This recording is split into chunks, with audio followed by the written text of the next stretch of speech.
Hello everyone, this is Group 21 and today we are going to present our presentation on nation building in the Americas and in Australia from 1770 to 1914. Now I'm going to give a brief introduction as to what you're in for and start off with the Americas and Australia. As Europe too, in the 19th century there was a period of nation building and industrial and commercial growth. Almost every country was expanding and there was large-scale migration. Some countries were the colonizers, some were colonies, and some were introducing revolutions, civil wars, foreign invasions, amongst many other challenges.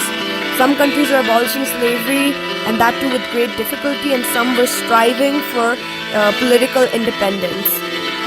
Many issues are seen in the reading and you will see in our presentation today, and that contribute to nation building, nationalism, urbanization, racism, regional separatism, new technologies, new lands, new trading patterns, and new constitutional governments. This was a time of majorly shifting world systems and their economies and almost every sphere of life surrounding it. Thank you and enjoy the video.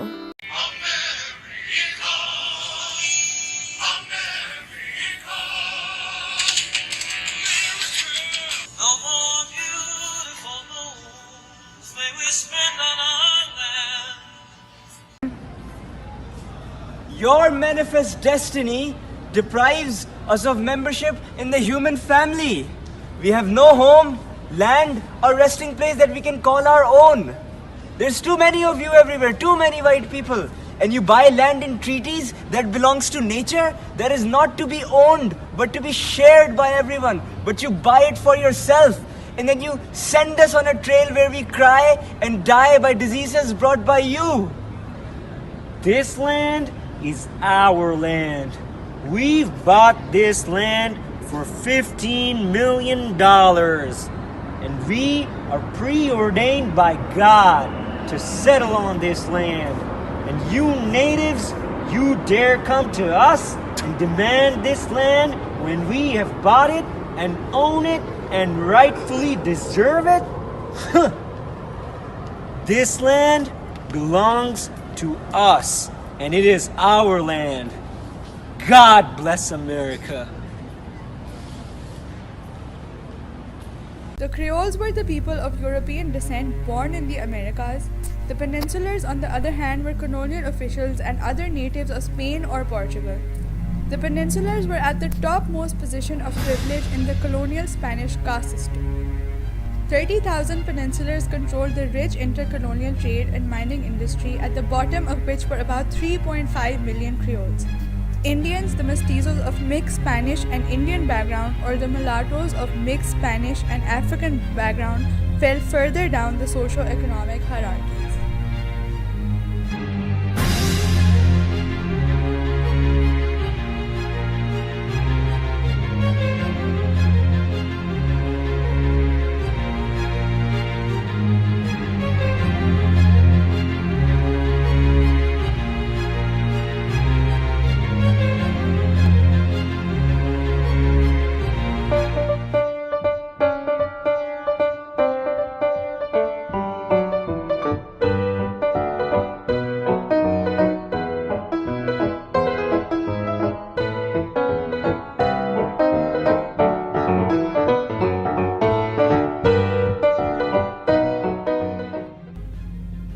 % of all slaves from Africa went to work in the Caribbean sugar and coffee plantations. Most of Spanish aristocrats owned massive wheat and other plantations where slaves worked in humid and unhygienic conditions. Indian and black slaves also toiled in gold and silver mines of Mexico, Colombia, and Peru, and mountains of this silver filled the pockets of the Spanish aristocrats.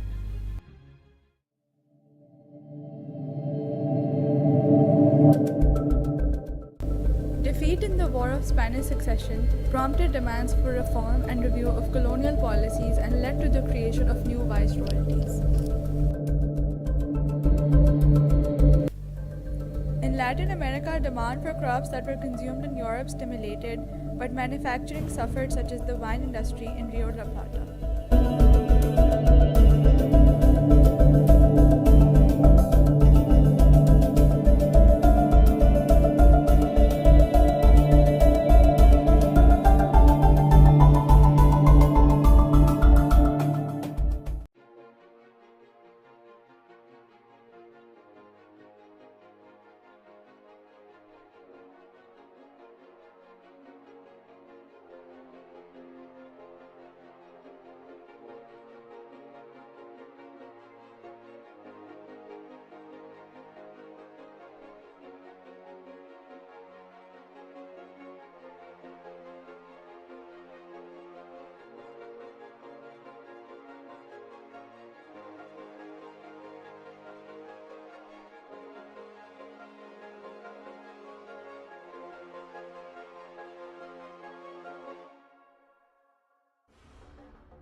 the 19th century, Europe, Asia, and the Middle East served as sources of immigrants to Latin America. After the abolition of slavery, even more immigrants arrived as Chinese indentured servants to Mexico and Africa as substitute to the former slaves. Immigration fueled urbanization and cities flourished. By 1914, Buenos Aires emerged as one of the most cosmopolitan cities of the world, housing industries and government agencies. In contrast to the 5% elite of Buenos Aires, the immigrants lived in poor one-room tenements, despite which they dreamt of economic success, which often came to their later generations. A vast majority of migrants were unmarried males. This resulted in inter-race marriages and further racial mixing. Poverty also emerged as a problem, and wealth further concentrated with time. The US as well as South American and Latin American countries expanded their territories through war, at the expense of indigenous people.